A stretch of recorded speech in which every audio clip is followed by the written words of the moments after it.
Почти все видео на моем канале посвящены волейболу, причем одной конкретной разновидности, а именно классическому волейболу. Пусть это самая популярная вариация данного вида спорта, но все-таки есть и другие интересные волейбольные типы. И в этом видео я бы как раз про это и хотел бы с вами поговорить. Так что, как обычно, не будем больше тянуть, поехали! Самым популярным видом волейбола, конечно же, является классический волейбол, в котором чаще всего играют на синтетических или деревянных покрытиях. Самым популярным вариантом является игра 6 на 6, но даже в классическом волейболе есть целая куча подвидов. Про то, как, допустим, играют в волейбол в Индии, я уже говорил в отдельном видео.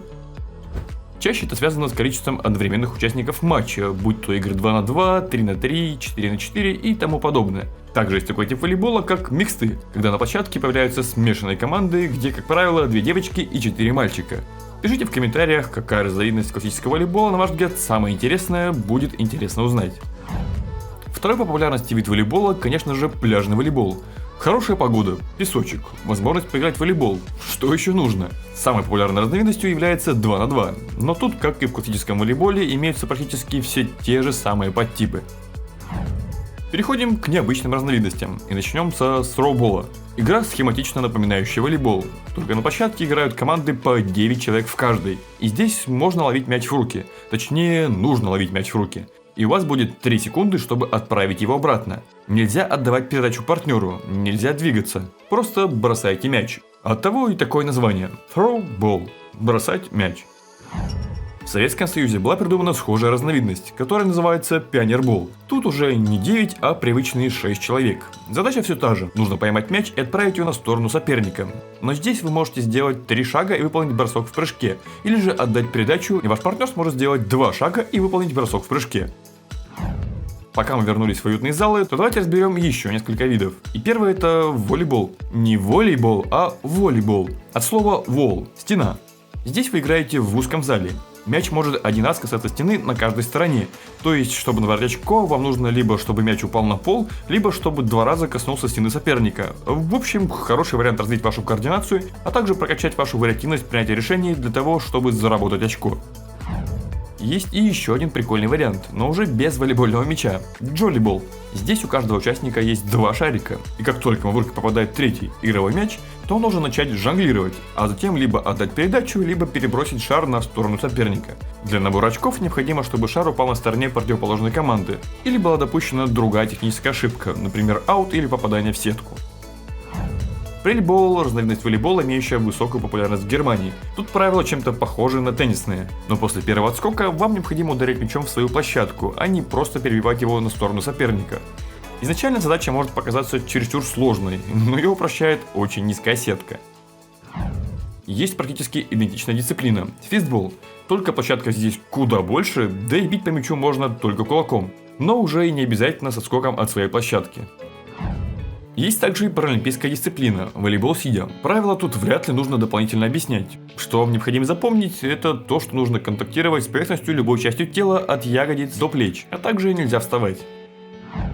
Ну и закрываем зальную тему волейболом с полотенцами. Задача тут достаточно простая – найти несколько пар игроков, которые будут держать полотенце и перебрасывать мяч через сетку. Ради интереса и разнообразия можете попробовать такую вариацию на своей волейбольной тренировке, например, в качестве разминки.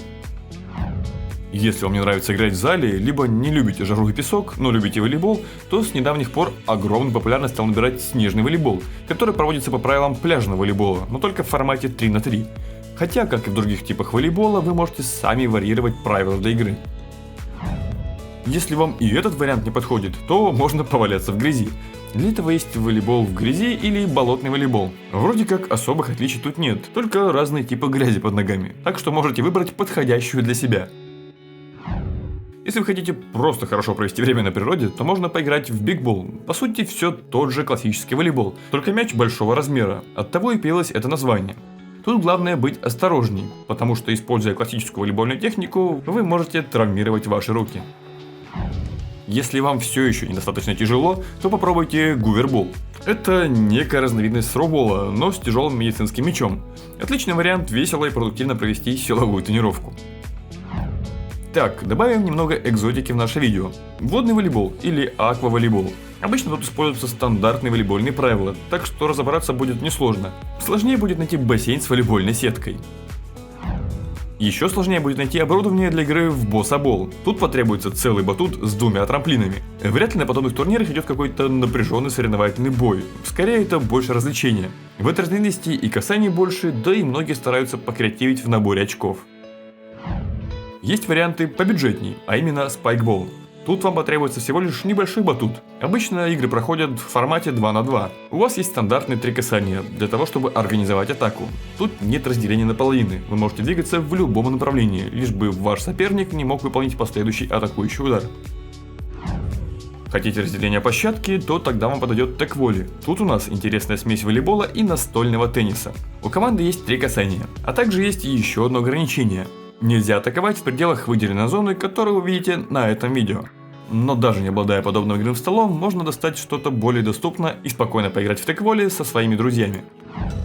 Несмотря на то, что мы привыкли играть в волейбол руками, существует масса разновидностей этого вида спорта, где в ход необходимо пускать ноги. Например, футбэк, футволи, сипак-такрао или, как его еще называют, тайский футбол. Но на этом я внимание акцентировать не буду. Мне все же ближе игра руками.